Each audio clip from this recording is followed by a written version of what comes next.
السلام عليكم. دي الحلقة الخامسة من كورس أساسيات أولى ثانوي، أو حتى لو أنت تانية ثانوي أو تالتة ثانوي عاوز تراجع الفرنساوي اللي أنت طبعا نسيته. أنا عارف أقول لك أنا قاعد أقلب عليك المراجع. دونك النهارده هنتعلم فيرب مهم جدا، هو فيرب ألي. والفيرب ده فيه تريكاية حلوة قوي. ليه؟ لأن هنا عندنا في اللغة الفرنسية حاجة اسمها مجموعة أولى، مجموعة تانية، مجموعة تالتة. المجموعة الأولى بتنتهي بالER. ER احنا خدنا لي الفابيون فرنسي، فانت اكيد عارف الحروف. المجموعه الثانيه بتنتهي ايه بقى؟ بالاي ار. داكور. المجموعه الثالثه irrégulier، شواذ.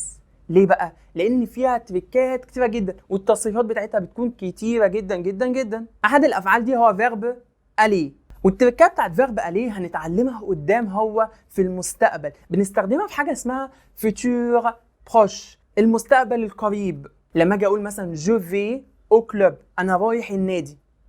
Je vais au cinéma، أنا رايح السينما. Je vais manger، أنا رايح آكل. طب تعالى نفهم التصريف بتاعها إيه وناخد عليها أمثلة كمان. Je vais، tu vas، il، elle va، nous allons، vous allez، ils vont، elles vont. تاني.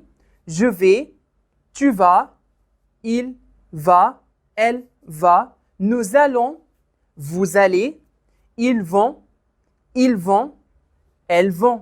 طب تعالى ناخد شوية أمثلة عليهم، وزي ما احنا اتعودنا طبعا اللي انت تجاوب لي في الكومنتات أو في الجروب بتاعنا على التليجرام. عاوز أقول لك إن الأسئلة دي هي إجابتها واحدة بس الصيغة مختلفة.